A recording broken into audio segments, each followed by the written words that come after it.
Yeah, what we're talking about today is what is now in bottle. So what's really exciting is to taste these wines that you'll be tasting with Aron Weinkauf, who is Spottswoode's vineyard manager and winemaker. He is responsible for all the wines on the table today, so the 2010 through the 2018, and with enough time, we'll also give a quick preview of the 19. And having Lisa here is truly an honor. First of all, this never would have been possible before because she didn't live close by, but she has been a part of our Napa Valley community now, she and her family, for a number of years. And we're so glad that she's here because she gets to really get to know Napa Valley through actually being here on the ground, and we're excited about that. But to be able to share these wines with her and to share them with you is a great honor. So Lisa, thank you for joining us. Aron, please come in. It is time for you to take over, and I will let all of you enjoy tasting our 2010 through 2018 Spottswoode Cabernet Sauvignon. So thank you so much. Thanks, Beth. Hey, Aron. Hi, Lisa. Pretty funny having just sat down with you in another room here about 30 minutes ago. Yep. Looking through all these. It's not quite the professional hockey beard, but it's still a little bit of a harvest scruff. Yes, yes. You're coming just to the end of harvest now, are you? Yep. Today was officially the very last the last pick. This was something, as Beth had said, we had finished picking off the estate vineyard about a week ago. Just before, well, now it's what, the Friday night before the glass fire started. But we had left one row of our estate out there as a trial, just to kind of see how it evolved on vine after having gone through what it had. Originally, we were expecting to kind of analyze what it would be like with less smoke in the air, and now, of course, we're doing the opposite. So.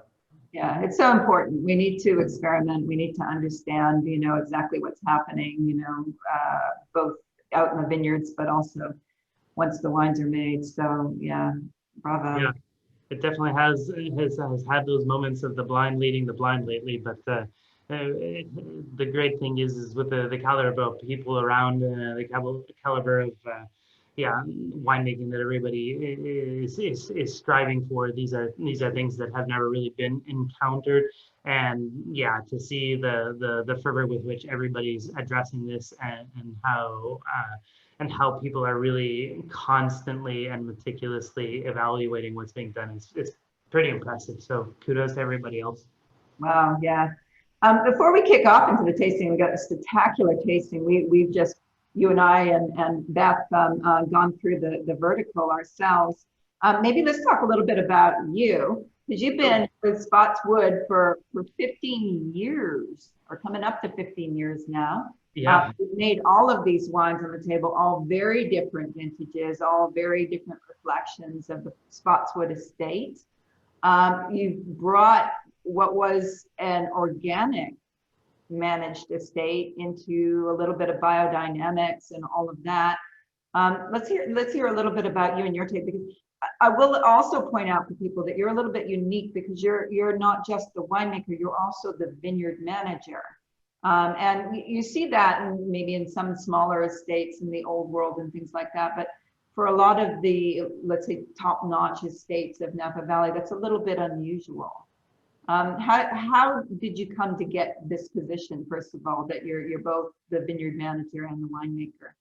Well, that specifically, I think, has been really something that Beth and her mom brought to the estate. It was something I think more than, well, not necessarily more than, but when Tony first started making the wines for Spottswoode, he brought such a philosophical perspective to what he was doing that he immediately said, I want to have some direction in what's going on in the vineyard. These are the things that I perceive, and these are the things that we kind of need to do. And obviously, I mean, it was him that brought in organics to Spottswoode. It was Tony that brought in our trellising system, and so much of what I have always worked with as just kind of part of our infrastructure in a sense.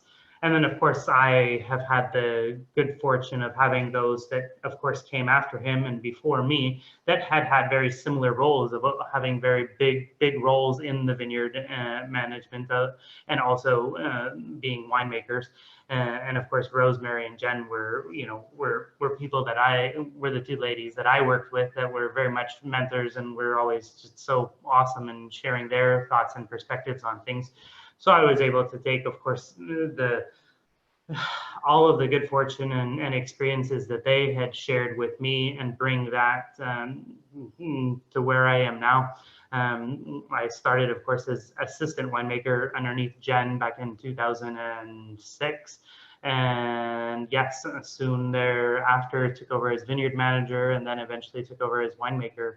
And so all of those experiences have just continued to feed a lot of my perspective on things. And yeah, when I started here as assistant, I remember even on the application, it was, what was your objective? And then my objective was to go somewhere that I didn't have to go anywhere else for a long time, because the things you learn and the ability to see the evolution from one vintage to another, to see how as one block is planted, how it evolves from year 3 to year 5 to year 7 is something that it's priceless for me. It's awesome. So I try to take all of that with a grain of salt, and of course have my own little spins and biases, of course, that I bring to it.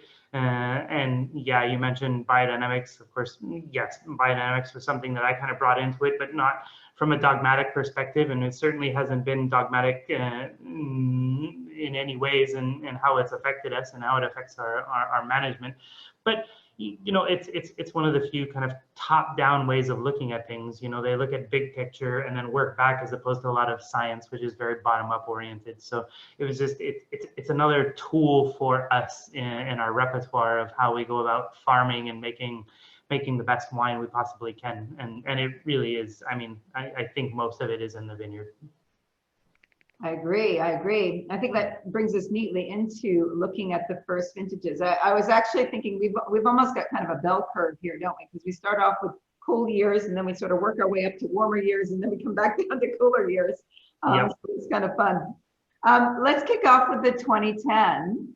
2010, a relatively cool vintage for Napa Valley. And one, we were talking earlier when we were looking at the 18, which of course was a slightly cooler vintage. I wouldn't say it was a cold vintage by any stretch of the imagination. It was a moderate vintage.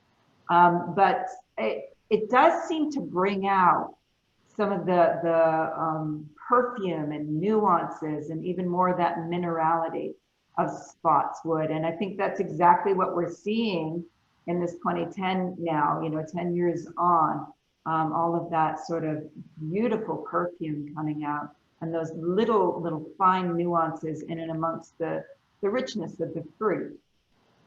Yeah, in 2010 such a juxtaposition kind of characteristics, because it was, at most stages of the game, it was one of the coolest vintages we had in 20 years. But then it, of course, became earmarked by 3 very significant heat spikes that were so radically different from the rest of the cool vintage that it actually took crop away. I mean, it literally caused clusters to collapse. So it's always fun to taste this, and you definitely, like you said, you get the minerality, you get the freshness, you get some of the pyrazines, and yeah, you get the cool climate characteristics, but you still get the warmth and the ripeness also there. And it's just it's always been a wine that I know a lot of people have loved, and for me, it's an intellectual endeavor for sure. Yeah, I'm glad you bring up that sort of, there is a slight herbal character, isn't there? And Beth and I were talking about this earlier. Great Cabernet needs a little bit of that herbal character, doesn't it? And I know that we're also terrified of the pyrazines and the lean green meanies that can happen with underripe Cabernet. But it wants to give a little bit of that character, and it actually provides a little bit of interest, and I like to think lift to the richness, particularly of Napa Valley fruit. And you certainly see that on this 2010. There's like these little sparks of herbs in and amongst all that rich black fruit that's actually very compelling. Yeah, oh, I mean, it how I feel about it is just, dynamics is dynamics, more components is more components, Yep. and just don't get around that. And I, by one, being in St. Helena, it is a warm site. It's very, very common for a lot of the pyrazines to have work their way out because of the warmth by the time we come to harvest. And that's even if we're harvesting at 23, 24 bricks, which is not terribly uncommon as of late. But yeah, I'm with you. I'd bring as much of it within reason back. We love the texture, we love the richness, we love what modern wines gives, but we also love the nuance and the dynamics of balance and what the varietal can give. So yeah, I'm big fan. And yeah, anytime we get little hints of pyrazine in a block, usually that's a signature for us to want to keep it. Mm. I think it's in a really nice drinking window right now, the 2010. I don't think that there's certainly any rush to drink this wine, but it's actually opened out into all those tertiary characters, all that savoriness, that earthiness. It's blossomed into quite an array. And so it's a really, really lovely drinking experience right now. That said, it's still got a lot of structure to it. It's got, really quite firm, grainy tannins in there, plenty of freshness, a lot of fruit, a lot of places still to go. I don't think it's finished evolving. And, I would happily hold on to it for another 20, 25 years plus, and I like to be a little bit on the conservative side. But we don't want you guys to hold on to this for 20 or 25 years. Drink it and drink some more. Very nice. And we can move on to the 2011 now. One of those maligned vintages, a cooler vintage, of course, a rainier vintage, unusually rainy vintage for Napa Valley. One that left a lot of people sort of walking away going, oh, this is terrible, this is awful. And now, a lot of people are coming back and looking at the 2011s going, actually, this is really, really good. It's a very different expression of Napa Valley. It's almost a little bit more, dare I say, Bordelaise in style, with that sort of elegance, that medium body, a little bit, again, of the herbal sparks in there, given the palate lift. Now it's much more of a sort of, dried herbs or bouquet garni kind of character there. And still plenty of intensity of fruit on there. I'm really liking this 2011. It seems to almost, and this seems a little bit maybe sort of confusing, but it seems to be aging a little bit more slowly than the 2010 even. It's aging at a real glacial pace. There's a lot of fruit there still. Oh, and I'm just excited to hear you say that because, frankly, it's always been one of my favorites. This one's near and dear to my heart. So yeah, no, it's I love it. I love it. It's on a different. It's kind of on a different plane. I always picture it in Sesame Street. It's the one off in the corner playing by itself, and the other three are doing their thing. So, but I can't get enough of it. It's always one of my favorites, and yeah, it's nice to hear it. And yeah, like you just said, it is awesome to see that this thing is.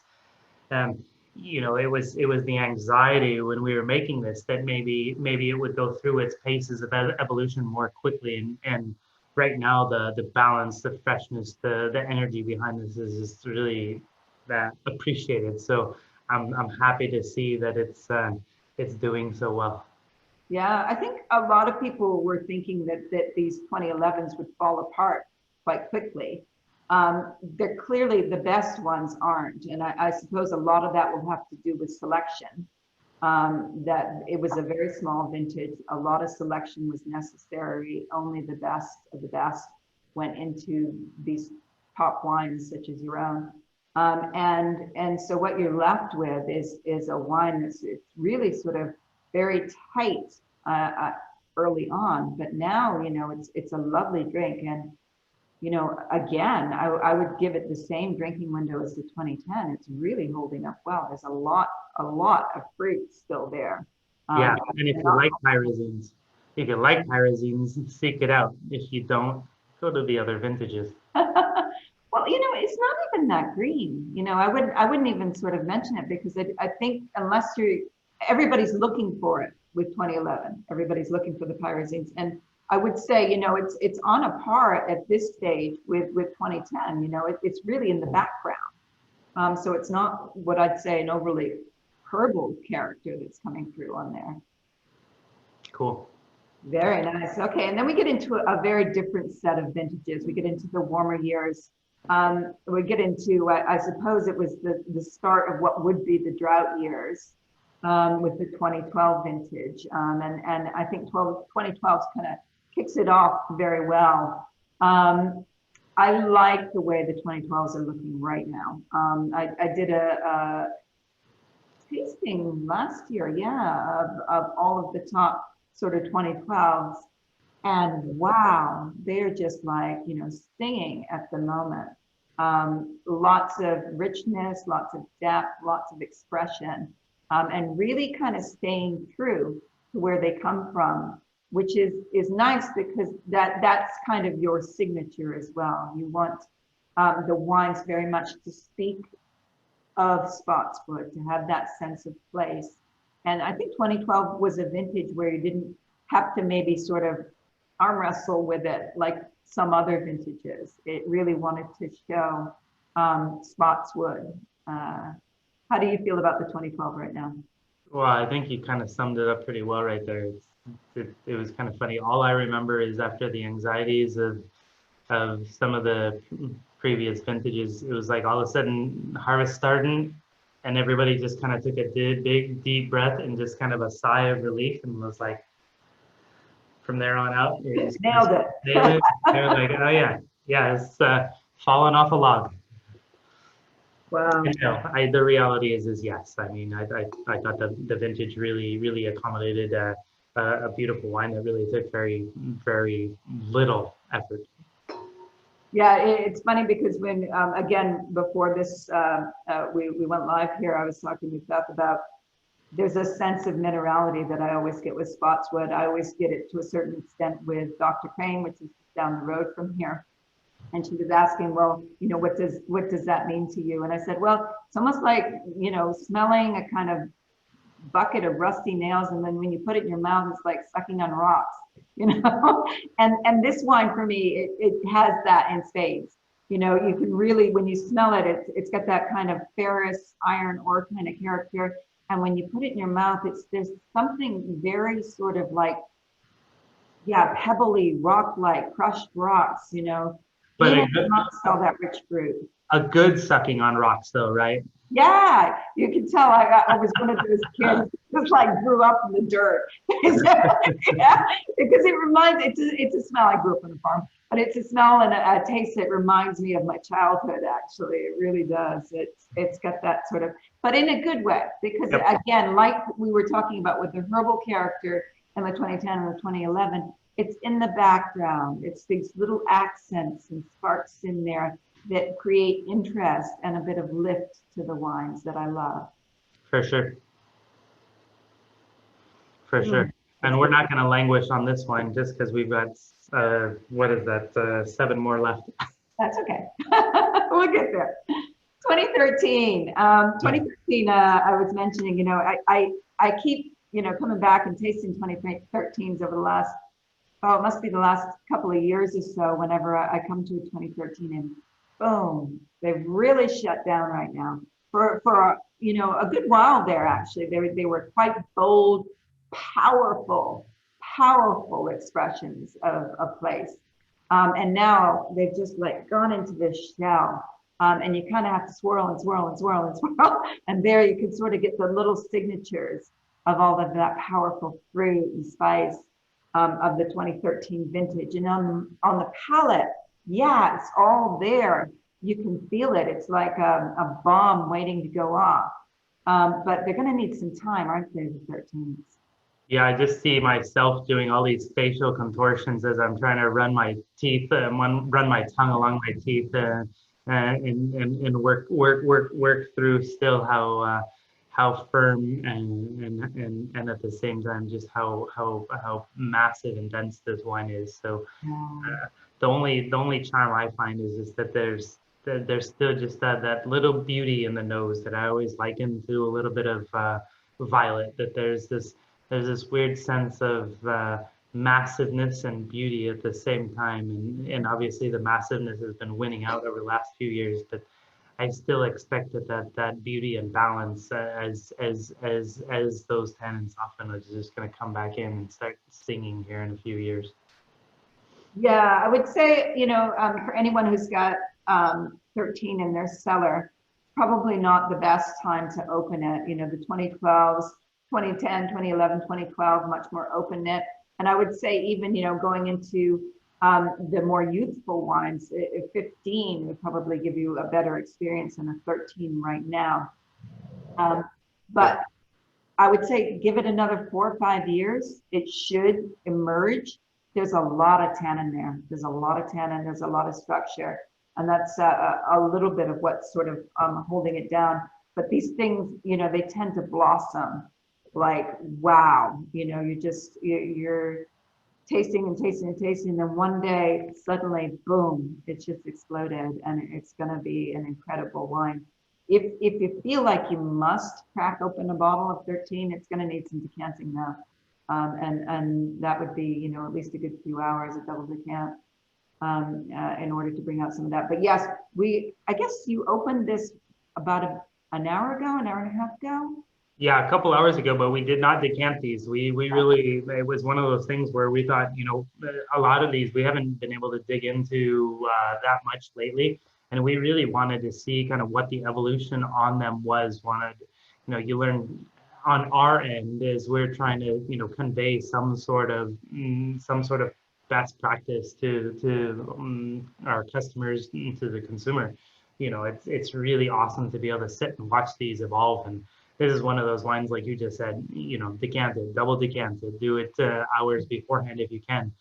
And at the same time, if you're alone or it's just, a couple of you, this is one where you can open up, have a glass, open it up the next day, have another glass, open it up day 3 and have another glass. If you can have the self-discipline to hold steady to that pattern. He's being really too optimistic. Yeah, exactly. But it's so cool to watch and see how these things evolve. But it's funny because it's showing a lot more than it was when we first opened this and first looked at it. And where you mentioned that Violet's character, I can absolutely see that now. It's starting to emerge from that sort of core of powerful black fruit there. Yep. And starting to look really, really pretty. But yes, it's going to need either, a good few more years in bottle or a very, very good, vigorous decant over time. Yep. 2014, an interesting vintage, more of a structured vintage, I suppose. One that's a little bit elusive, I think, to try and describe or capture it. Maybe more of a restrained kind of vintage in terms of the aromatics, particularly coming in between 2013 and 2015, which, were power and opulence or flamboyance, and 14 is much sort of earthy and restrained, with all of that beautiful fruit still, but it's got its own signature to it, and maybe just a little bit more of the sturdier structure in the mouth there. Yeah, for sure. And then I know I would, when we were tasting these just a little while ago together, it's a thing that's always amazed me about 14, because I always honestly thought it would just be just kind of pleasant, easy to approach, so giving, and it's always had just such a beautiful structure in a vintage that was really, it was fairly high yields, and so this was not necessarily the wine that I expected to be the most structured and to have the durability, the longevity, and just, I'm always impressed by this wine, and this is a wine that I love showing to people because it has so many cool things to show, whether it's the richness that the Napa can provide, the structure that Cab and California Cab can provide, or the dynamics that I think Spottswoode can provide. One of the things that's coming through on this wine an hour later is this really lovely purity to the fruit. Really sort of almost like, fresh black currants, fresh blackberries, really well defined, which is nice when you've got, maybe there's a more sort of a melange on the other wines. This one's just like really sort of laser sharp purity to it. It's really impressive. Yeah, we always got to kick the guys at Winehouse in San Francisco would always call it just Spottsberry. Oh, yeah. Cool. Okay, on to 15. I love 15.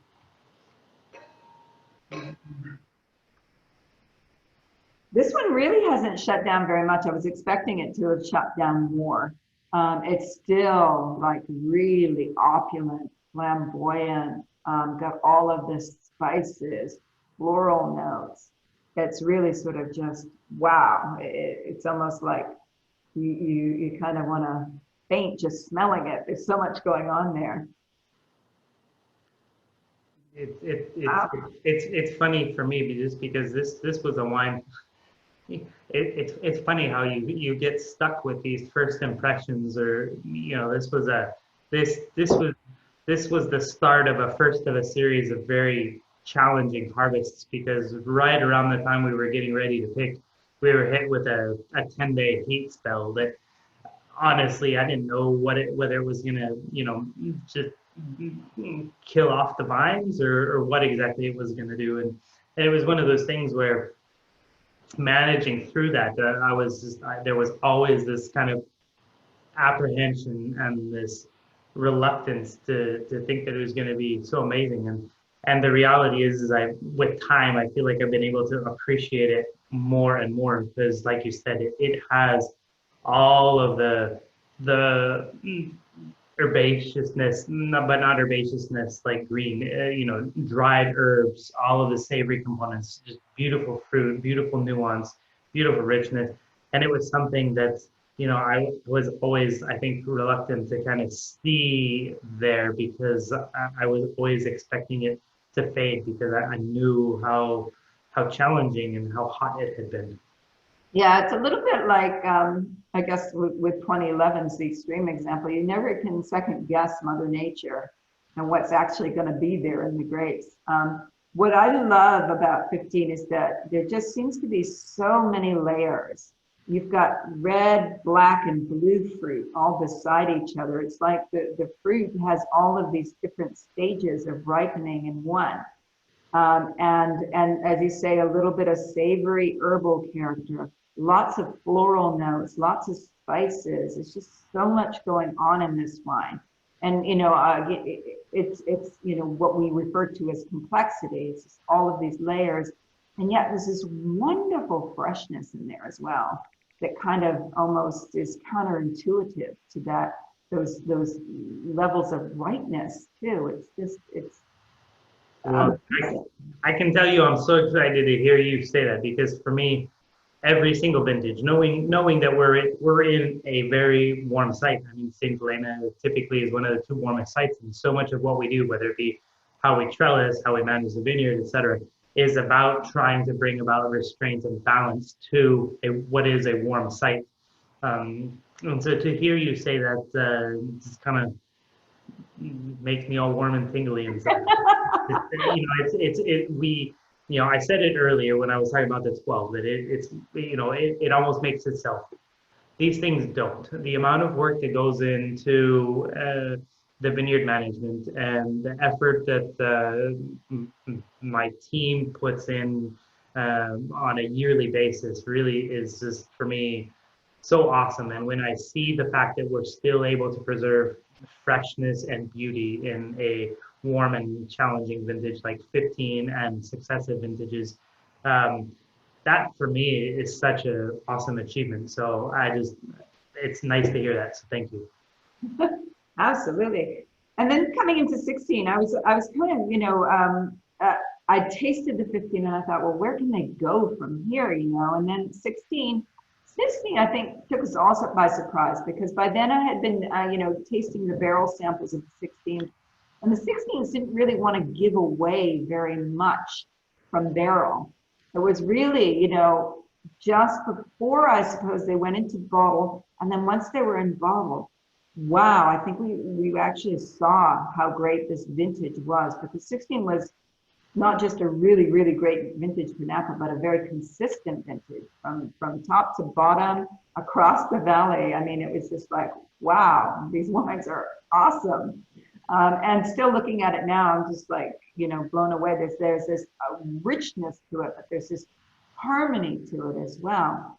You know, the sort of thought that pops into my head is that this wine is just so perfectly ripe. And I know that can be a very subjective term, but when you look at everything in relationship to everything else within the wine, whether it's the tannins, the acidity, the fruit, the layers, everything like that, it's just mind-blowing.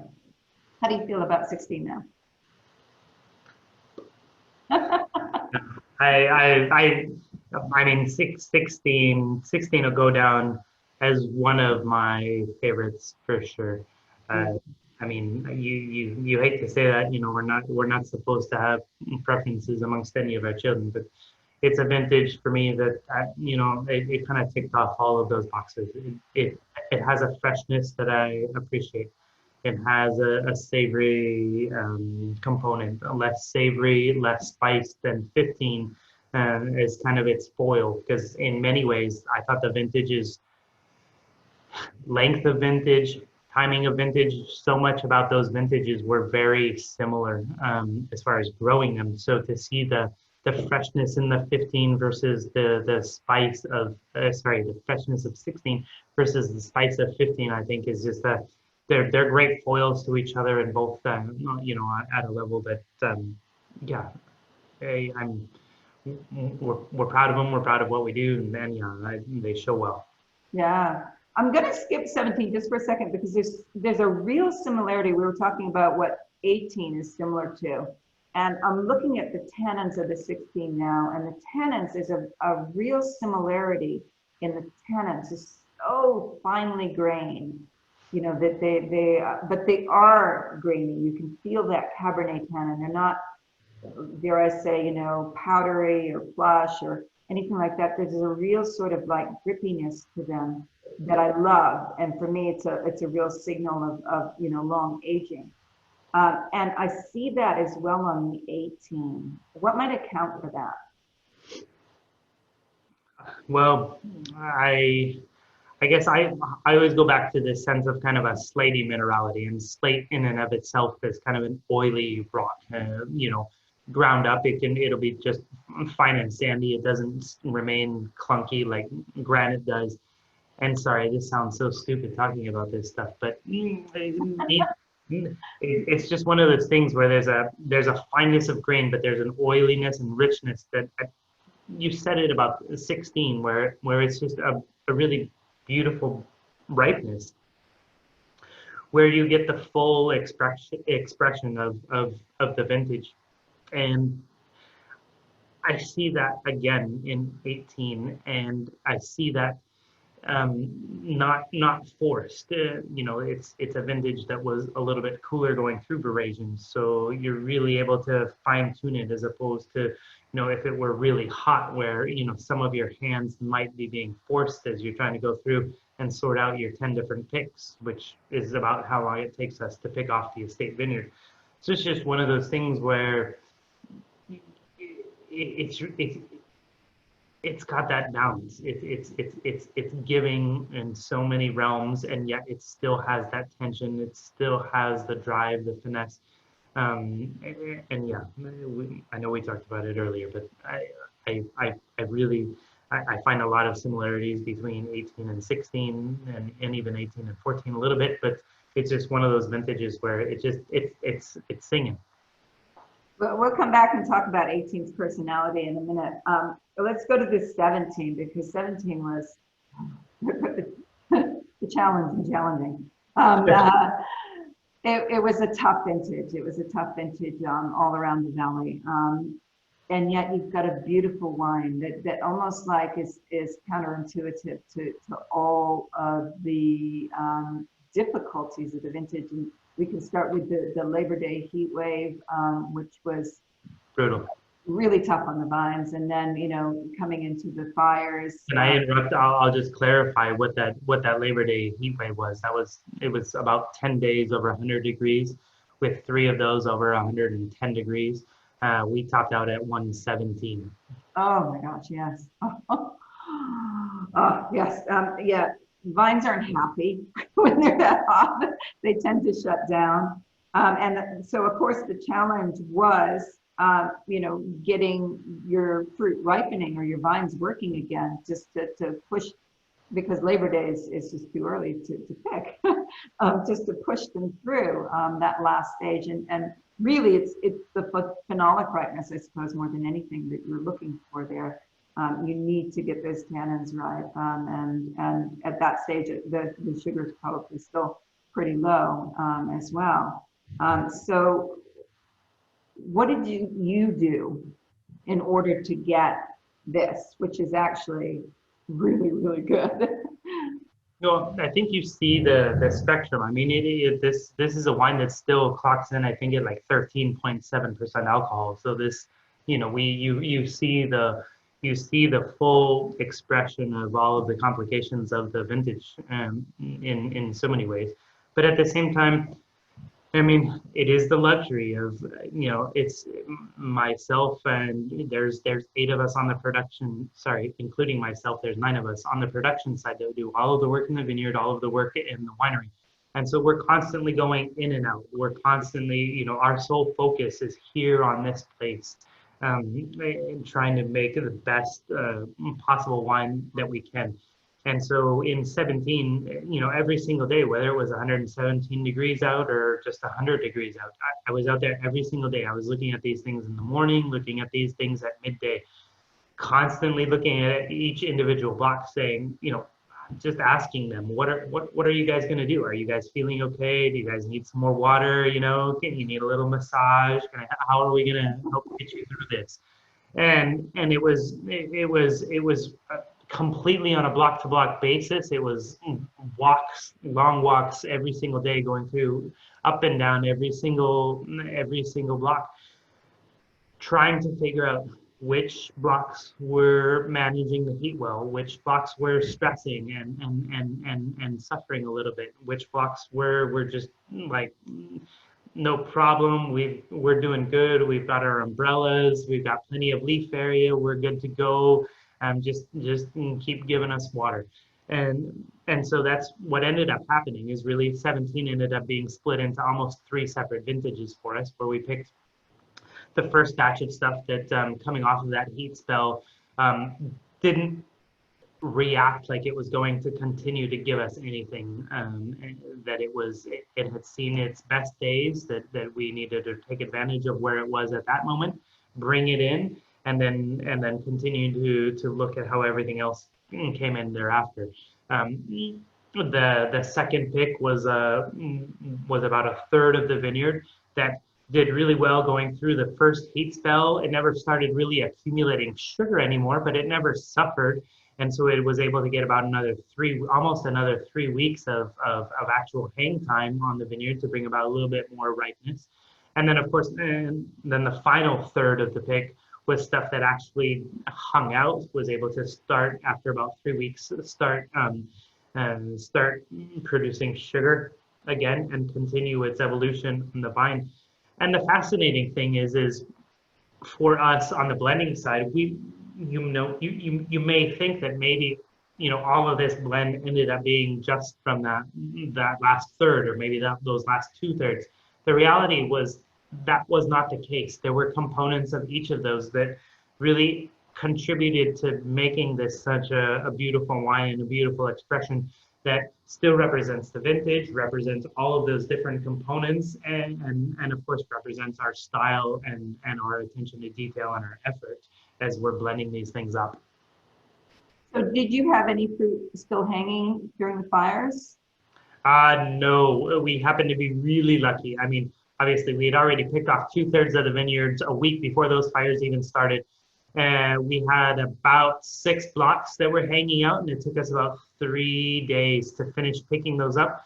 And our very last pick was the Saturday before the Sunday that the fire started. So they came in, and that was the real surreal thing to it, and something that honestly helped us this year.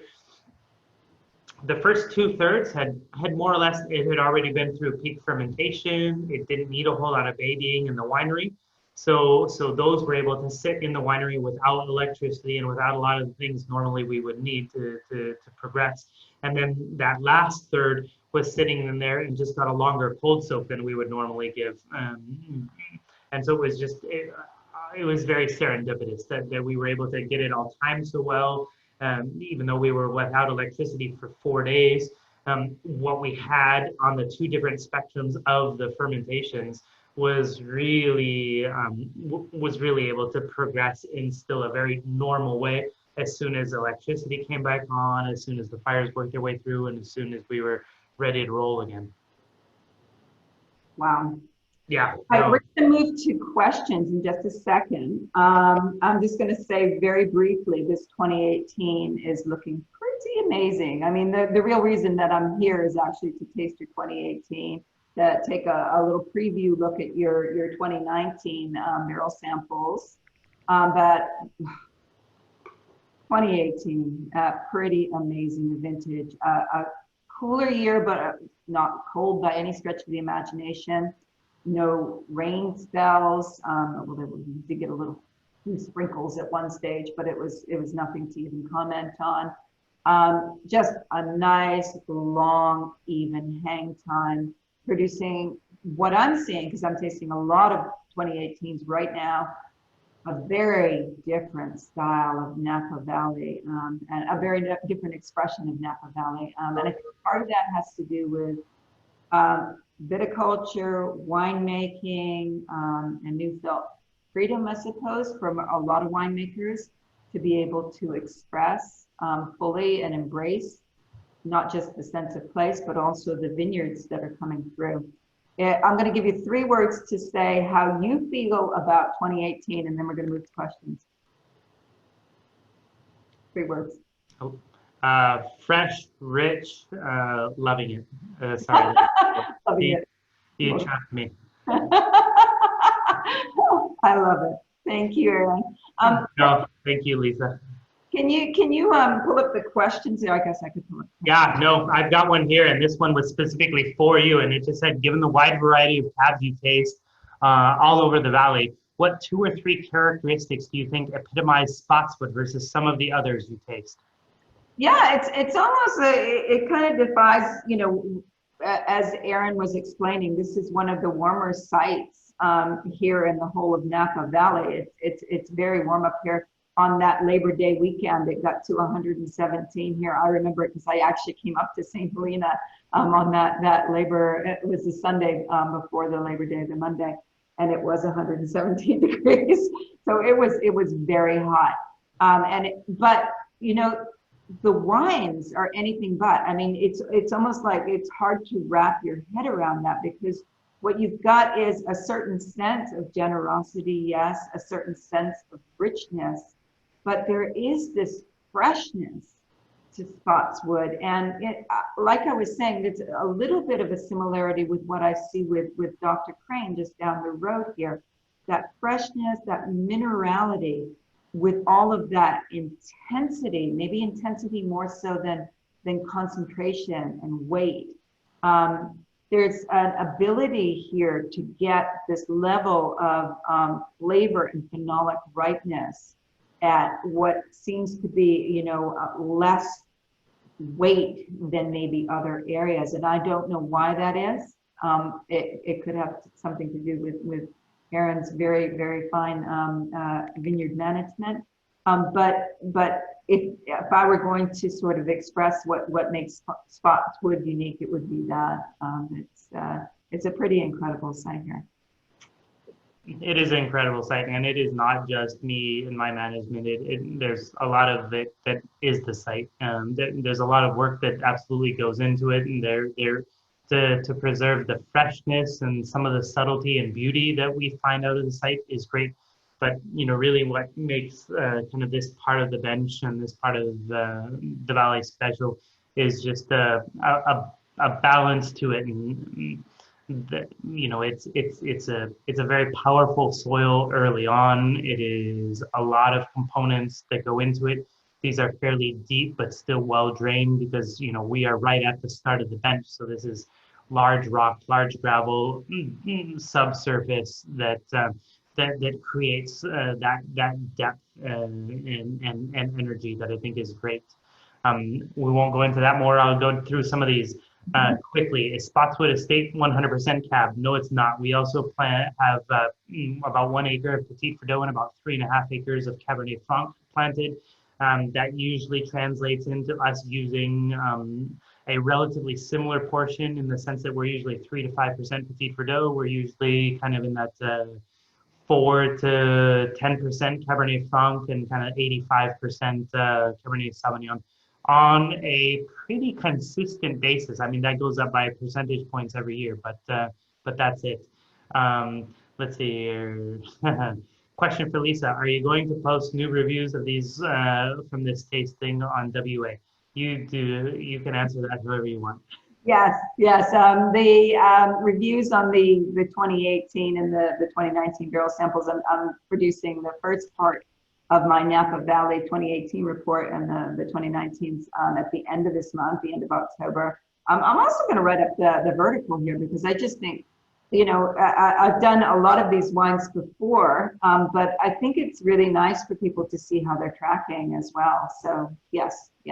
No, and that's awesome. And it's also one of the things that we do in our vertical tastings. We try to publish our own feedback and input on these wines on the website so that people know kind of where these things are at in their cellaring process, because we do try to make a wine that's of its place, of its vintage, and don't expect them to all age exactly the same. So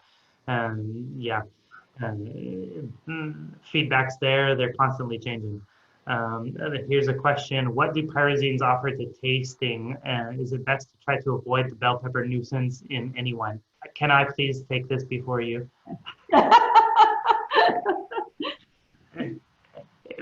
Bell pepper, if all it is bell pepper, might be a nuisance. But for me, there are a spectrum of pyrazine characteristics. Bell pepper, in addition to so many other things, bell pepper as it ages, all of these components of what we think about as pyrazines really can be flat out beautiful. And for me, they are nuances. They are components that if they're not there, they're not there. So if you have them, they are another layer of dynamics that I'd love everybody to enjoy. Yeah, I think if they're in the background there, they can be quite pretty.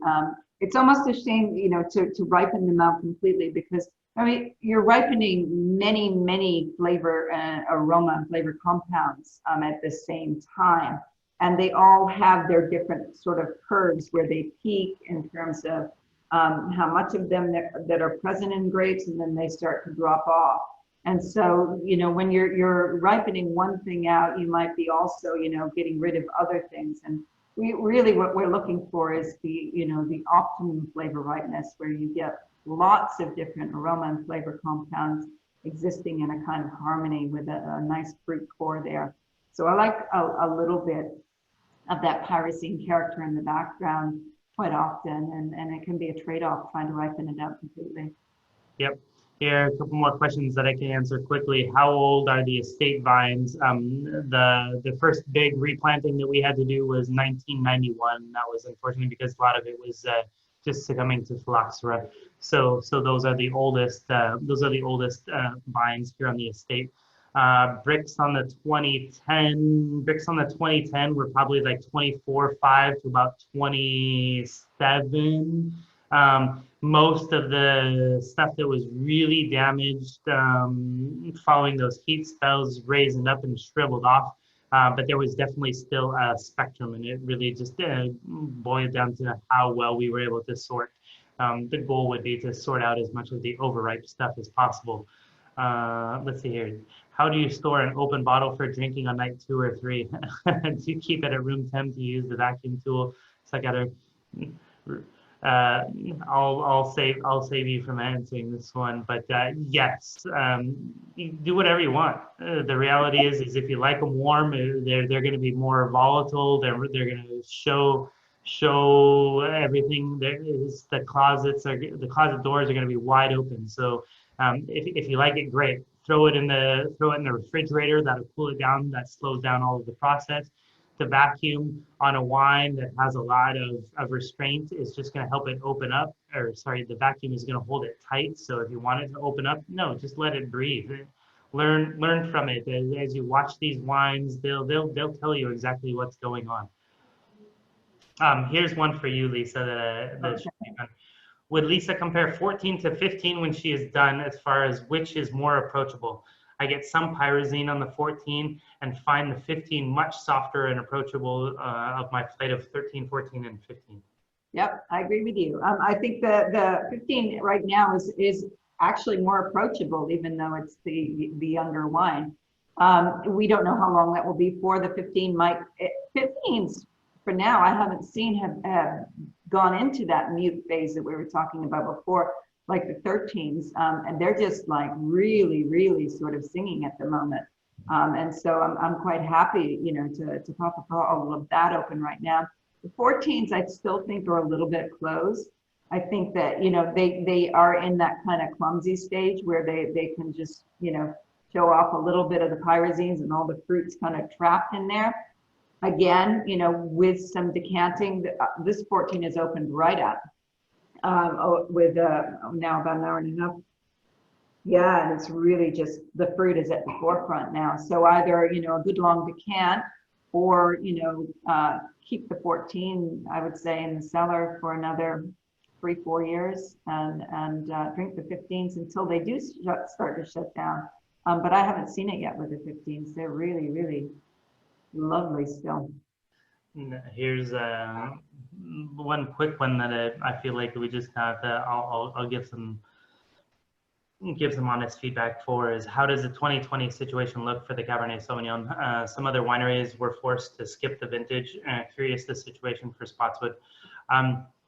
The reality was yes, there's certainly been smoke in the air, but it was coming in from very far away up until the glass fire. We picked off the estate vineyard before the glass fire. We've finished about 2/3 of the fermentations and are feeling very optimistic. We'll still do analysis because there can be some bound components that might be hard to determine, but by no means are we ready to give up on the vintage. And there's so many great things that can still be about this vintage despite all of the unbelievable challenges to it. And of course, our sympathies always go out to those who have lost, homes and workplaces. It's been sad, and it's hit closer to our community than ever before. But at the same time, I can't help but always just try to be looking forward. So we're pushing forward. We've brought in all of our estate fruit except for one row that we had left out for trials, and pushing forward with every intent to make a wine that is right in line with our efforts and meticulous attention to detail that we always have, and uncompromising effort to make something of great quality. So that's where we're at, and we're pushing forward, and at the same time just trying to make sure everybody's healthy and keep our own crew, and then reach out to neighbors and help them out if need be, though it seems like there's not always a lot to do. Good. Well, I think that kind of brings us towards the end. I was just going to add to your comments and saying, look, I'm not judging anything until it, lands on my tasting table. I think, keeping an open mind about what's possible out there. I know that there are some areas that were hit harder than others, during this period in 2020. And so really we just have to wait and see, wait and see what the results are. Trying to sort of second guess Mother Nature. Yep. Well, Awesome. that's fantastic. Thank you so much, Aron. That was No, wonderful. And thank you for the opportunity to taste these wines again. Lisa, thank you for everything, and thank you everyone for joining us for this last hour. We always appreciate sharing what we're doing. We're blessed to have such a professional opinion and such a capable woman here joining us, and can't thank her enough for everything she contributes to our education, to the industry, and yeah, it's been awesome. So thank you. Thanks, Aron. And thanks, Beth. I know you're in the background there somewhere. Thank you. It's great to see everyone. Thanks for joining. Bye.